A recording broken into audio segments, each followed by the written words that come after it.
Pour comprendre la conception bergsonienne du temps, il faut déjà partir de la distinction qu'il opère entre deux types de temps. Et c'est d'ailleurs pour ça que Bergson suggère que l'on fasse la différence entre le temps et la durée. Le temps dont parle Bergson, c'est ce qu'on pourrait appeler le temps physique. Qu'est-ce que c'est que le temps physique? C'est une unité de mesure dont on se sert pour placer les événements les uns par rapport aux autres. Selon le système international, le temps se divise de manière universelle en secondes, en minutes, en heures, chacune de ces unités étant elle-même un fractionnement de l'unité supérieure.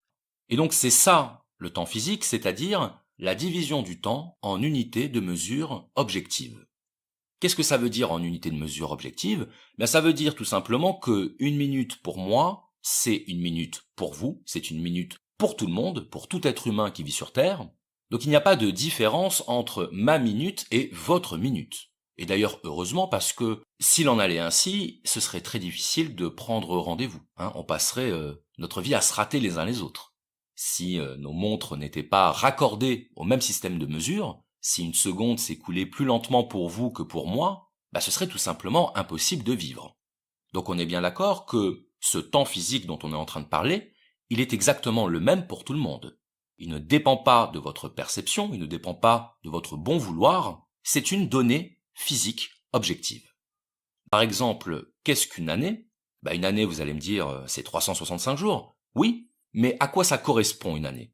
Une année, c'est le temps que met la Terre pour effectuer sa révolution autour du Soleil. Donc on est bien d'accord que l'année, c'est une unité de mesure qui n'a pas été créée par l'esprit humain, mais qui se rapporte à un phénomène physique, à un cycle physique. De la même façon, la journée, 24 heures, c'est le temps que met la Terre pour effectuer sa rotation. Donc là encore, on est dans une unité de mesure qui a une origine physique, une origine naturelle. Donc de ce point de vue-là, il est possible de dire que une année, une journée, ce sont des unités de mesure du temps objectives. Il en va différemment des heures et des minutes, puisqu'après tout, pourquoi diviser une journée en 24 heures? Pourquoi est-ce qu'on ne la diviserait pas en 20 heures ou en 30 heures?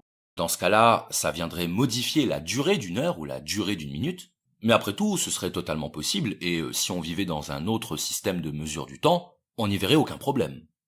Donc voilà ce qu'est le temps physique, c'est-à-dire la division du temps en unités de mesure physiques et objectives, en unités de mesure qui ne dépendent pas de la perception que nous avons personnellement du temps qui passe.